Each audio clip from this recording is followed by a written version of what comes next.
Ginawang National Disaster Consciousness Month ang buwan ng Hulyo para lalong ang mahalagang impormasyon ukol sa mga sakunang nangyayari sa bansa at nang malalo pang mapaigting ang paghahanda ng ating mga kababayan. Mula ngayong araw, asahan ninyo ang special report na aming inihanda para na rin sa inyong kapakanan. At ngayong linggong serye tungkol sa lindol ang aming inihandog para sa inyo. Narito ang report ni Roby Cerezo.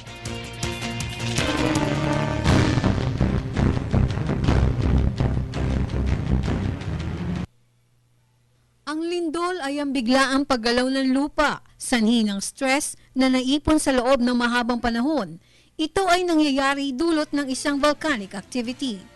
Ang arkipelago ng Pilipinas ay nasa katimugang bahagi ng Dagat Pasipiko na siya ring tinatawag na western segment of the Pacific Ring of Fire.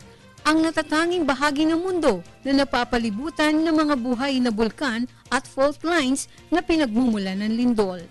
Madalas nakakaranas ng paglindol ang Pilipinas dahil ito ay nasa dalawang tectonic plates, ang Pacific Plate at ang Eurasian Plate. Taon-taon, dumaranas ng 887 paglindol ang bansa o 2 lindol sa loob ng isang araw. Sa 887 lindol, nandito ang ating mararamdaman. At sa dami ng bilang na ito na nararamdaman sa Pilipinas, gaano kahanda ang ating mga kababayan sa pagdating ng sakunang ito? Dalawa ang dahilan ng lindol.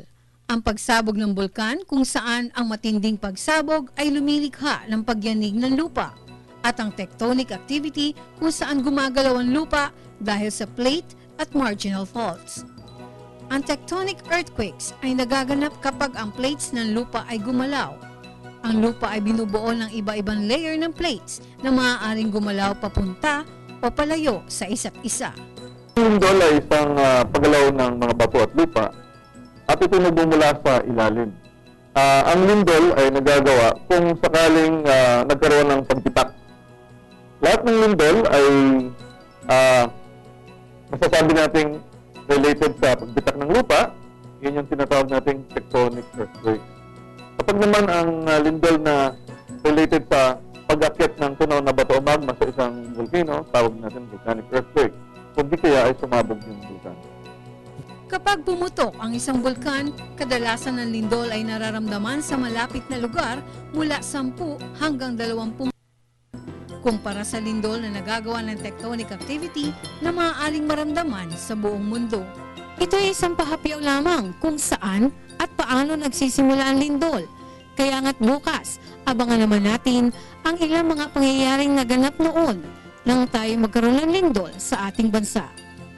Ito si Roby Cerezo para sa Telebisyon ng Bayan.